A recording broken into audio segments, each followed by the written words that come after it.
तो फ्रेंड्स, आज हम लोग प्रश्नावली 2.2 का तीसरा क्वेश्चन करने वाले हैं, जो कि है 6x² माइनस 3 माइनस 7x। इसका जो बेसिक फॉर्मूला वो होता है, वो हमारे पास होता है ax² plus bx plus c। ये हमारा बेसिक फॉर्मूला होता है, लेकिन हमारा ये क्वेश्चन थोड़ा सिस्टमेटिक नहीं दिया गया है, जो कि हमारे वैसा जो बेसिक फॉर्मूला होता है उसके अकॉर्डिंग। सबसे पहले उसको हम अरेंज करेंगे, तो देखिए जो अचर पद होता है वो लास्ट में आता है, इसलिए हम उसको वैसे अरेंज करेंगे। तो 6x² माइनस 7x माइनस 3, बस यही करना है। अब हम इसको ऐसे कंपेयर करेंगे, तो a की वैल्यू हमारे पास हो जाती है 6, b की वैल्यू हो जाएगी हमारे पास -7 और c की वैल्यू हो जाएगी -3। ठीक है। अब देखिए हमारी नेक्स्ट स्टेप है, हमको जो हमारे मैजिक नंबर है वो ढूंढना है। तो सबसे पहले a इंटू सी करेंगे। a इंटू सी यानी a की वैल्यू क्या है 6, c की वैल्यू की 3 है। तो 6 इंटू 3 करेंगे तो हमारे पास क्या आ रहा है 18 आ रहा है। तो मल्टीप्लाई करने पर 18 आना चाहिए। और जो हमारा अचर पद होता है उसके पास जो चिन्ह होता है, उससे पता चलता है कि हमें वह वैल्यू जो हमारा b है, जो बीज वाला जो पद है, वो हमें माइनस करने पे मिलेगा या प्लस करने पे। तो हमें यहाँ पे माइनस करने पर मिलेगा, और माइनस करने पे हमें क्या चाहिए 7। तो हमें ऐसे मैजिक नंबर ढूंढने हैं जिनका मल्टीप्लाई करें तो हमारे पास 18 आ जाए, और उनका माइनस करें तो 7 आ जाए। तो सबसे पहले हम स्टार्ट करेंगे 2 के टेबल से। तो 2 के टेबल से में 18 कितने टाइम्स में आता है, देखो 2 का इंटू हम 9 में करेंगे तो हमारे पास 18 तो आ गया। देखिए मल्टीप्लाई करने पर तो 18 आ रहा है, क्या घटाने पे हमारे पास 7 आ रहा है, तो बिल्कुल आ रहा है। तो हमारे मैजिक नंबर हमको यहीं मिल जाते हैं, वो है 2 और 9।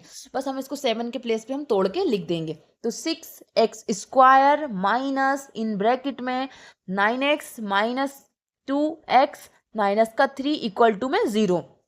अब देखिए 6x², अब क्या होता है कि ये प्लस का यहाँ पे कुछ नहीं है, इसका मतलब प्लस का चिन्ह है, तो प्लस माइनस माइनस हो गया। 9x माइनस माइनस प्लस हो जाता है 2x और माइनस का 3 इक्वल टू में 0। ठीक है। अब देखिए माइनस के 9x में से प्लस के 2x जाएंगे तो ये 7 है। हम लोग हमारी वापस वही पोजीशन में पहुंच जाते। देखिए माइनस का 9x और प्लस का 2x, तो 9 में से 2 गया तो 7x बचा, और चिन्ह वहां आता है जो बड़ा होता है। तो यहाँ पे बड़ा कौन है 9 है, तो उसी का चिन्ह आएगा। तो हम लोग रिटर्न वही पोजीशन पे पहुंच जाते हैं। ठीक है। अब इसको हम 2 के पेयर में तोड़ेंगे। तो देखिए ये हमने पेयर्स में तोड़ा इसको। अब देखिए यहाँ पे x हमारे पास 2 बार है, यहाँ पे हमारे पास x 1 बार है।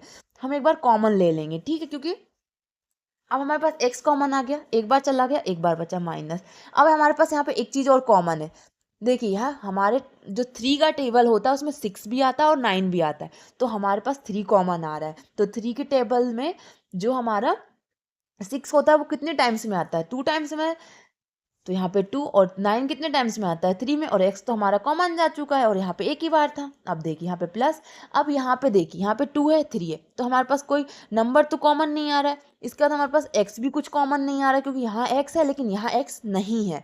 तो कुछ कॉमन नहीं आता जब 1 कॉमन आता है, और ये हमारे पास 2x minus 3 as it is रहेगा इक्वल टू में 0। अब देखिए जो हमारे पास कॉमन आती है उसको हम एक बार लिख लेते हैं। तो 2x माइनस 3, और जो बचा उसको भी हम लिख लेंगे 3x प्लस 1 इक्वल टू में 0। अब देखिए हम 1 बाय 1 इनको 0 इक्वल टू 0 ले जाएंगे। तो 2x माइनस 3 इक्वल टू में 0। 2x माइनस का 3 उधर जाके किस साइड उसका हो जाएगा प्लस का, लेकिन हमारा x अभी भी अकेला नहीं हुआ, तो x में गुणा में जो है वो डिवाइड में पहुंच जाएगा। देखिए कोई चीज़ इधर प्लस में होती है तो वो उधर जाके माइनस की हो जाती है, और माइनस की है तो वो प्लस की हो जाती, और कोई चीज़ मल्टीप्लाई में है तो वो डिवाइड में पहुंच जाएगी, और वो डिवाइड में है तो वो मल्टीप्लाई में पहुंच जाएगी।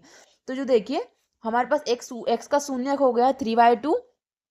अगला हमारे पास है 3x प्लस 1 इक्वल टू में 0। ठीक है। अब हमारे पास 3x, अब यहाँ पे देखिए प्लस का 1 उधर के जाके माइनस का हो जाएगा, और x के गुणा में क्या है 3 है, तो वो डिवाइड में पहुंच जाएगा। ठीक है। तो ये हमारे पास शून्यक मिल चुके हैं हमें x के। एक हो गया हमारे पास 3/2, एक हो गया -1/3। अब हमें शून्यकों का योगफल निकालना है। तो देखिए शून्यकों का योगफल होता है हमारे पास इक्वल टू में alpha plus beta equal to में -b/a इक्वल टू में -x का गुणांक। ठीक है, अपॉन में आ जाएगा हमारे पास x² का गुणांक। ठीक है। अब हमारे पास देखिए माइनस तो है ही फॉर्मूले में। ठीक है, b की वैल्यू क्या है हमारे पास, b की वैल्यू है -7, और a की वैल्यू हमारे पास है 6, और x का माइनस तो हमारे पास x का गुणांक क्या है, हमारे पास x का गुणांक है -7। ठीक है, और x² का गुणांक है हमारे पास a। ए की वैल्यू क्या है 6, माइनस से माइनस कैंसिल, माइनस से माइनस कैंसिल, हमारे पास आ गया 7/6 इक्वल टू में 7/6। अब हमको शून्यकों का गुणनफल निकाल, तो शून्यकों का